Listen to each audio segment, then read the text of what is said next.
In the early 15th century, the Turkish Sultan invaded Transylvania to amass an army from 1,000 boys.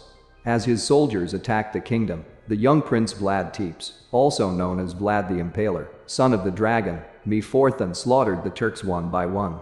Soon, he would become known to the world as Dracula. Vlad and his comrades come across a helmet from a Turkish scout near a river. He fears that the Turks are advancing toward Transylvania once more. Captain Petru notices the helmet has claw marks on it. With two other men, Vlad climbs the Broken Tooth Mountain to find a cave where many other pieces of armor with slash marks are thrown all over the place, surrounded by the bones of other men. From the shadows, a creature stalks the men and then attacks the two men before trying to get Vlad.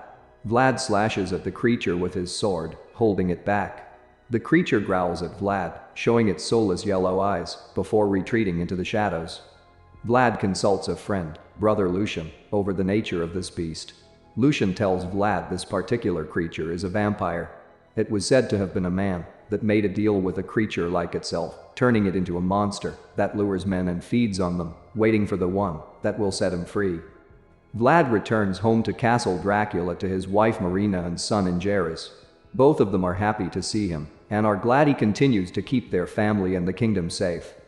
During a feast, a Turkish emissary, Hamza Bey, arrives with a message from the Sultan Mehmed II. Vlad gives Hamza and his men many silver coins and sends them away. Before leaving, Hamza tells Vlad and everyone else that Mehmed has demanded 1,000 boys for his own army. Everyone is outraged, and Marina fears her own boy will be among those chosen. The other Turks taunt the Transylvanians with this. Vlad goes to the Turkish camp to negotiate with Mehmed.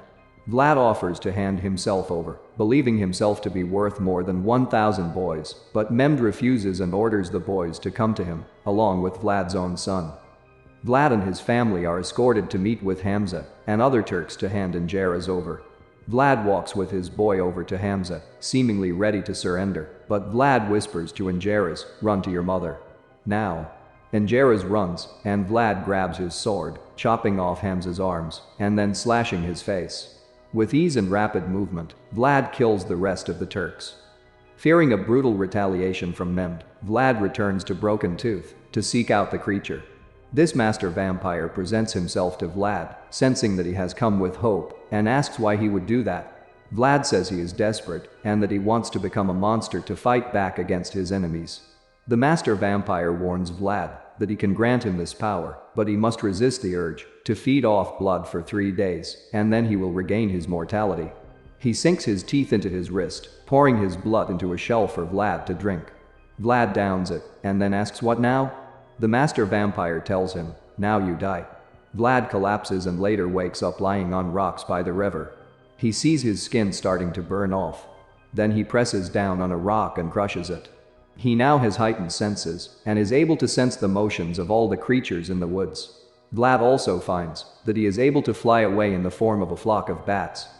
Sure enough, the Turks begin launching their attack on Transylvania. Vlad returns to the castle and dons a black cloak. The soldiers begin marching ahead, and Vlad takes them all on one by one. Now moving faster and stronger than before, he is able to lay waste to the entire army, leaving them all dead in the dirt. Vlad orders his people to leave the kingdom and move toward a monastery, where they may find sanctuary.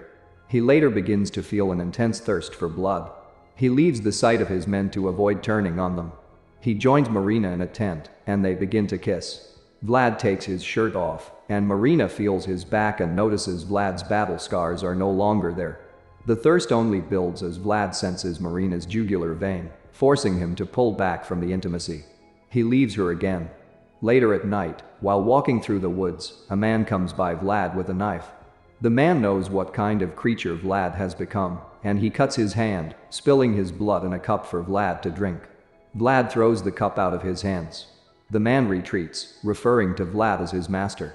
Vlad sees the blood on the ground and kneels, as though he will drink it, but he holds back yet again. Mehmed and his men move closer to reaching the Transylvanians. They come across the battlefield to find Mehmed's captain laying before the corpses of the Turkish soldiers mounted on spears. Marina becomes suspicious about what Vlad has become. He cuts open the tent to bring in sunlight and show his skin burning to her. He assures her that he made this deal to protect her and their son. she accepts this. The Transylvanians walk through the woods again, only to get ambushed by another group of Turks. Vlad morphs into his bat form and swoops in to attack the Turks. Petru protects Marina and Angeras. Two Turks corner them by the edge of a cliff. Petru stands before Marina and Angeras to defend them, but he is slashed in the stomach. Vlad comes in just in time to push the Turk over the edge. He goes to his comrade's side as he dies.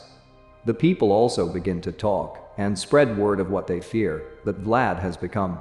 Some men go to confront him, followed by Lucian, holding a sword and offering to kill Vlad and spare him his eventual fate. Vlad refuses, and Lucian cuts the tent open to let in the sunlight. Vlad's skin begins to burn off again, exposing him to the Transylvanians, who run away in fear. The men begin to throw fire at the tent with Vlad still inside, even as Marina screams for them to realize he is trying to help them. Moments later, Vlad emerges from the flames with his skin healing. He yells to the people that he did what he did to protect them, and that is why they are beating the Turks. An even larger number of Turks begin marching toward the Transylvanians, just as the dawn begins to rise before Vlad loses his power.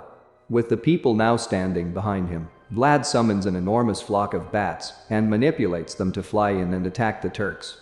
With a wave of his hand, he delivers a powerful blow to the soldiers. He clenches his fist and slams down onto the concrete, sending another pounding to the Turks. Vlad flies in himself to finish off Mehmed, while a couple of soldiers infiltrate his sanctuary. Vlad throws one man off his horse, thinking him to be Mehmed, but it isn't. The soldiers find Marina and Angeras. One man punches Marina in the stomach and pushes her over the edge, leaving her hanging, while they abduct Angeras. Hearing Marina's call, Vlad flies back to rescue her. The one soldier that took Angeras gets away, but Vlad kills the other. However, he is too late to save Marina as she falls over the edge. Vlad jumps after her, but fails to rescue her. She hits the ground before Angeras' eyes.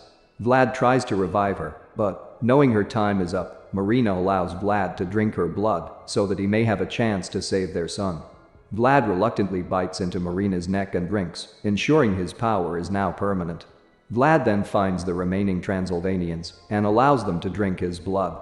He then takes out an armor that he hoped to never bring out again, one with a dragon image engraved in it. At the Turkish army camp, Angeras is brought to Mehmed. Vlad and the now vampirized Transylvanians attack the forces, feeding on their blood and massacring them. Vlad makes his way into Mehmed's tent, where silver coins are spread everywhere, to play on Vlad's weakness to silver. Vlad takes out his sword and fights Mehmed man to man. Mehmed proves to be tough to beat as he keeps throwing silver coins in Vlad's face. He overpowers him and throws him hard to the ground. Mehmed grabs a stake and gets ready to stab Vlad through the heart, saying this is an unfortunate end for Vlad the Impaler.